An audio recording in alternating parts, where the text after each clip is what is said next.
Never do of yourself. Always remain open. This is all very Taoist, and it's all very much what I've taught over my years and in the mastery class. So remain open, and then inspirations will come to you, especially if you believe in God and inspiration. You remain open and inspiration comes. You know, it's kind of one of those Zen moments, one of those in the zone moments. That's the Tao. So I'm in this Taoist state of mind. The Tao has kind of two parts, the creative part and then the manifestation part, which is Tao, Te, Ching. So Tao and Te are the inspiration and manifestation. So the way I describe it is you get an inspiration and then you focus and you go. And that's how we manifest things in our lives. Some of us just get inspirations, we never go, and we wonder why nothing changes. Some of us, in fact, are okay with that because we think that by being ultra, excessively passive, we have passed the test. We've become Taoist-like or Course in Miracles-like. And in fact, we're just lying to ourselves. The Tao is saying, get the inspiration, you focus, and you go. It says, you know, the Taoist sage, the master, is one who never collects weapons for war, but if there is a war and they must go and help, they are great at it.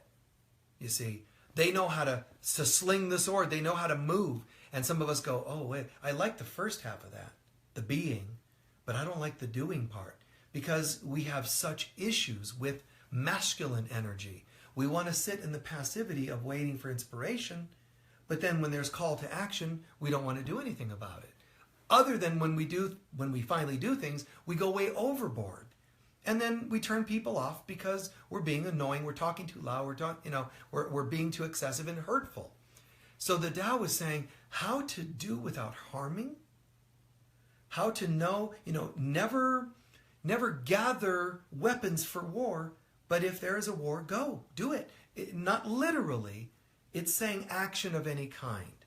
So understand, and you've heard me say this many times, you don't mean to harm somebody in divorce, but if you're going through a divorce, you don't need to be stomped on. You can say, I think what I'll do is get a really good attorney. Never hatred. And if your attorney says, we're going to stick it to them, we're going to take everything, we're going to leave them bankrupt, you can say, before you say, no, thank you, you're gone, you can say, are you capable of doing this another way? Try another way before you fire them. I remember one client who might even be watching about 15 years ago, I think it was. Man, bless her. She followed my advice and the advice she had inside, and she got in the zone and said, I'm going through a divorce. It's not what I wanted to do, but it's getting to be a drag, and this person's really taking.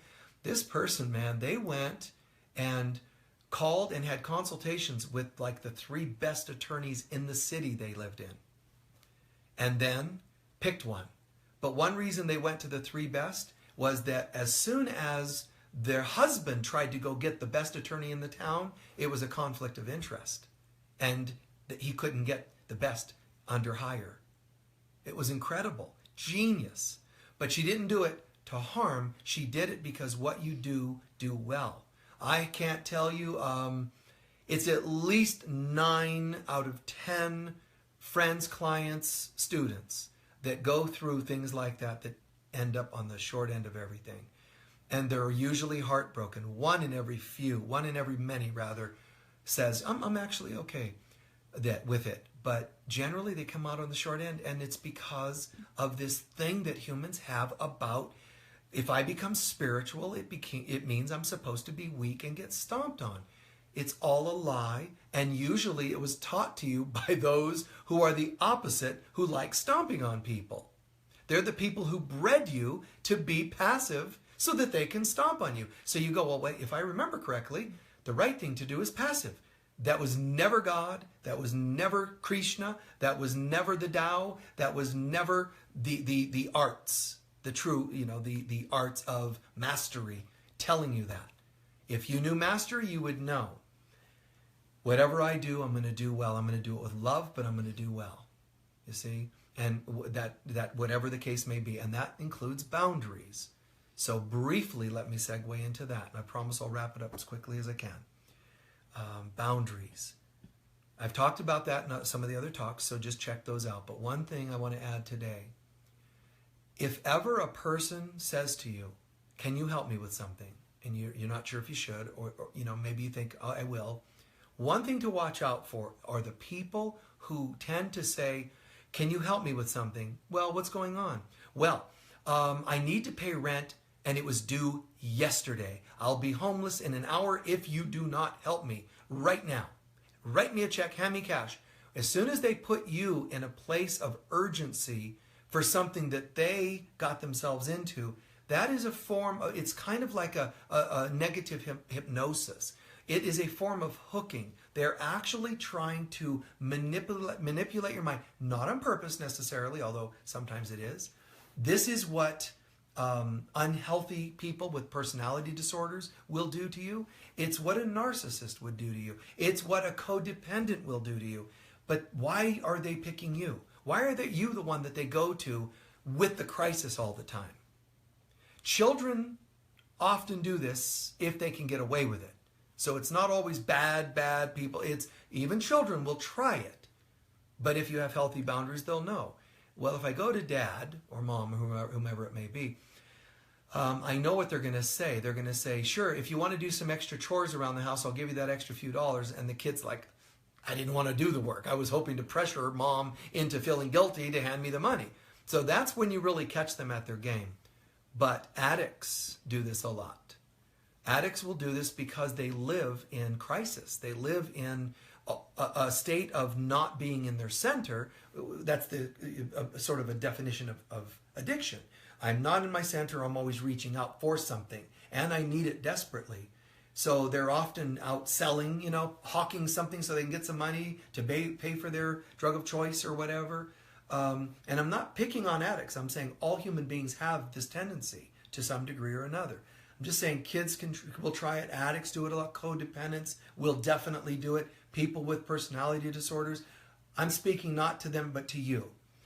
If you notice people do this sort of thing, hey, listen, can you help? Can you do this? Can you, I need it right now. I need it yesterday. Sometimes it is a one-off, and it's okay to help because it's a one-off situation, one-time situation. But you must be wise. Jesus says, be as gentle as doves, but as wise as serpents. Meaning always have that love, and yet know what you're dealing with. Don't be silly. Don't be stupid. Don't be excessively naive. So just kind of keep that in mind with relationships, the importance of boundaries. Again, it's part of what masters are balanced. They're not always doormats. They sometimes stand up, kick butt. They know how to say yes. They know how to say no. But more importantly, they know when and they know why to say yes and why to say no. Masters have boundaries. And I have seen people that claim to be spiritual teachers that are so excessively passive, they enable harmful behaviors because they actually believe, without realizing it, that if they step up, it'll look like they're not spiritual. So to keep their facade, to keep their image, look how spiritual I am, they'll go out of their way to talk soft or to get, trampled on, or to let other people get trampled on without saying something. I'm not necessarily going to do that. I will try to bridge. I will try to find, if I were talking to two different people, a divorce situation or whatever, I will try to find what common, ground we can find in a conversation. But if someone's acting up, if someone's being out of line, I will say it. I won't go, well, you both are having problems. No, if one of them is being rude, I'll speak to the one that's being rude. That whole thing about non-committal, that spiritual teachers get into, we all are playing a part. Well, if one person's kicking another, that's the one I'm going to talk to, the one that's kicking. I might later talk to the other one and say, why do you think that happened? Because that's a better timely situation to ask later. But I will not sit and do nothing. The Tao, these concepts, even, believe it or not, Christ consciousness teaches us that. Jesus would have never enabled such behaviors. There's a point where he says, not today. He did it when he was alive. He encourages us to do it now that he's ascended in consciousness. So stick to your guns. Be balanced the best you can. I'm not encouraging you to swing another direction. I'm asking you to recognize the value of being balanced and feel validated in it. Do not think this is some like newfangled spirituality Michael's encouraging or propagating here. No, I'm actually telling you the world is lying to you in yet another way. Listen to the great sages, the masters of old. I can say I'm teaching it too, but you can go and validate it anywhere you want, including your own heart. Balance is what we should be looking for, not the excessive, getting trampled. Edgar Casey saying, to be a Christian or to be spiritual does not mean you're a doormat. He said it very well, and there's another wise person saying that. So in closing, remember that I've talked about this many times, but you are not a human being who's supposed to be here getting trampled on, just hoping for a few crumbs of life. That's not what we're supposed to be doing. Jesus has some very dramatic descriptions of life on earth. It's quite weird. Like one of them, paraphrasing it slightly, he says, earth is where the starving and hungry come to die. Like, wait a minute, what? Because he's saying, the souls that think they're separate from God come here and stay in this perpetual state of karma and kicking each other's butts. You hurt me before, I'm going to hurt you now, and back and forth. Gee, have we evened it out yet? No, you still owe me. Fine. And you just get sucked into it because somebody says so. That's why if I'm in a situation and I see somebody say to me, they're trying to wrong or shame a decision I'm making, I would always want to look at that and say, okay, let me look at that. Keep an open mind.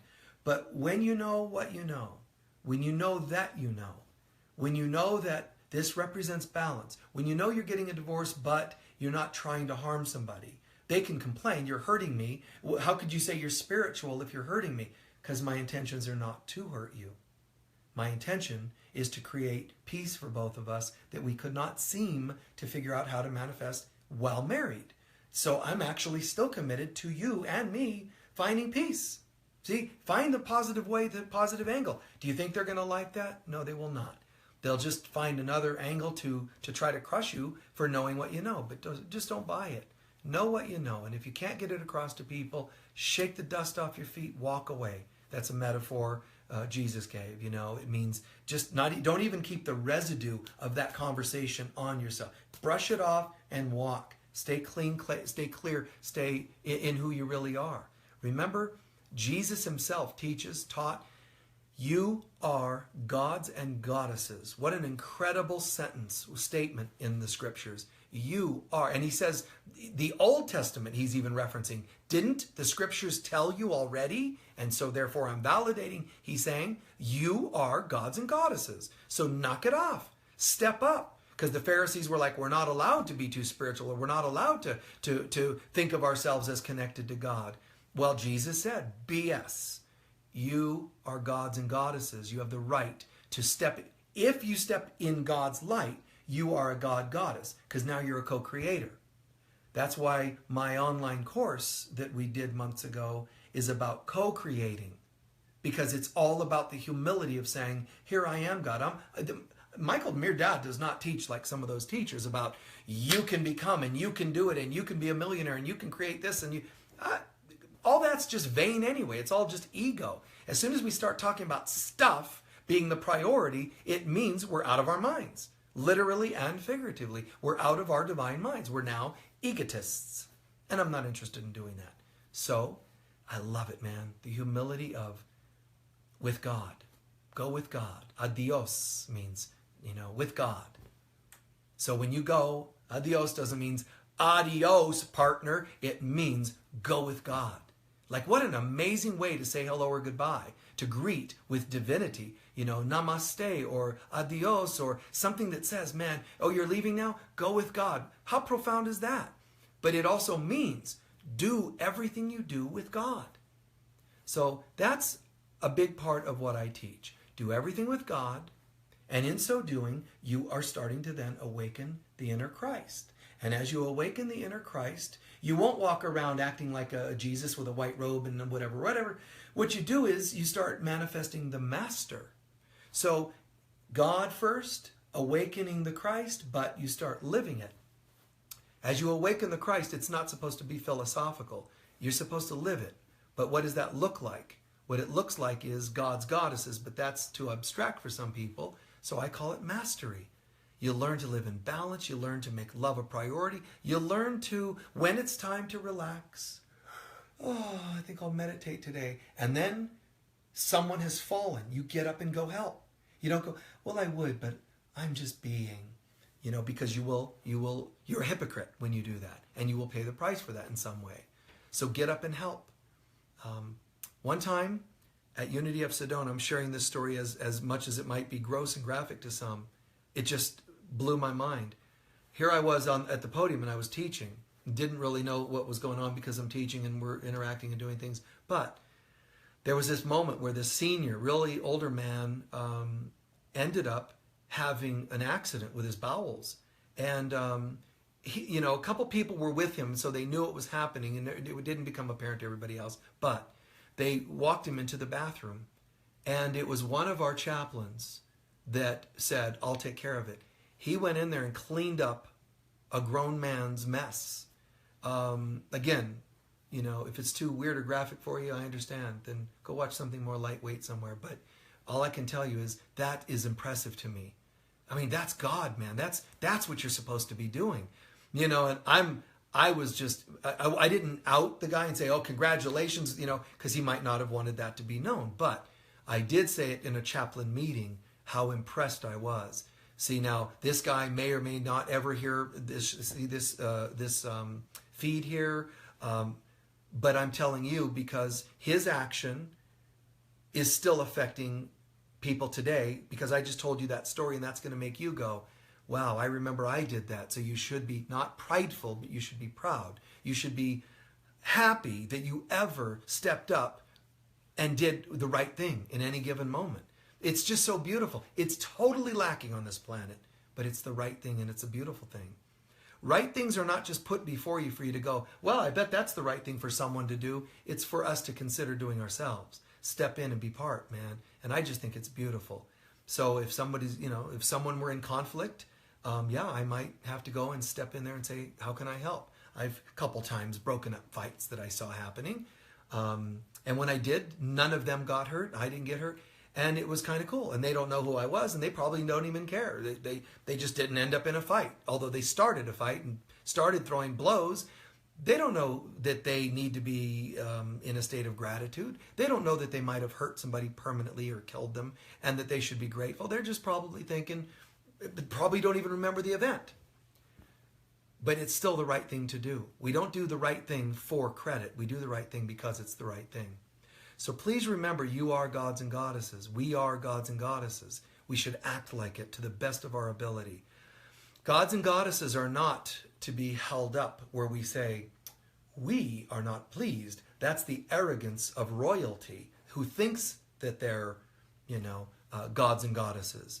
What we do is we realize, as gods and goddesses, if we are gods and goddesses, then there's also people that don't act like it, right? They're called humans. So you have humans, then what is the purpose of the gods and goddesses? It's one of two things. We're either here to be served by them mortals, or because we're gods and goddesses, we're here to serve them. We're here to help. How could God ever say, I created you to all be servants? That's not what creation was about. Creation was an expression of love becoming more love. So if you're a god and goddess, you never think of superiority, you think of service. But then that's not inferiority service either. It's balance. So I know the Tao again is telling us that when you recognize your divinity, you will be silent and humble about it, and you will serve mankind. But they will be so grateful in being served that they will turn and serve you as though you are royalty. So in other words, it's not for that purpose, but it's saying that's how the sage lives in such perfect balance. There's no overly doing, no overly taking. There's no overly giving, no overly taking. And even when people say there's a give and take, most are usually doing one or the other. Remember balance, guys.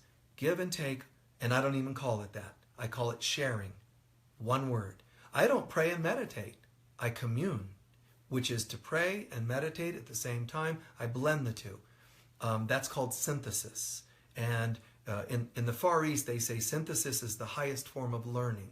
It's where you integrate and breathe in everything instead of just being kind of tunnel vision or one-dimensional.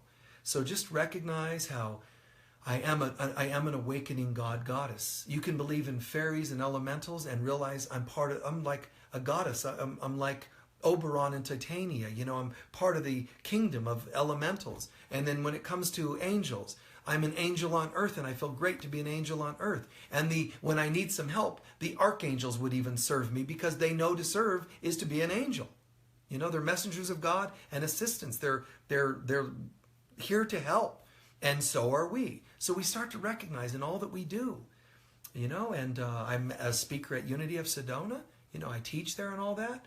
And yet when somebody walks in off the street, middle of the week, I happen to be there, let's say, they say, excuse me, can you tell me more about this place? Or can you tell me, am I allowed to go walk the labyrinth? Excuse me, I am Michael Mirdad. I am the spiritual leader here. We'll have to get one of the minions to help you because I'm just being. I don't tell them who I am. For all they know, I'm a hippie, just hanging out. I'm always wearing, comfortable baggy clothes. They wouldn't know me from Adam, and I'm usually wearing swim trunks during the day. That's my comfort clothing. So they wouldn't know me from Adam, and it's kind of cool. I think it's beautiful so that I can just almost disguise myself into just being helpful. And I dig that. Sometimes they get uncomfortable if they know who I am and help them. So I kind of dig it, and I think that we should all have that sort of a bit of a, miracle workers, in disguise. So think about it. Consider it, how you can apply that in your own life. Think about times you have pulled it off, and you should be absolutely proud of yourselves because, as I said, those who say they do it do not do it. And we, on the other hand, when we see we have, absolutely soak it in and be proud of yourself and be thankful for anybody in your life that's ever done such for you.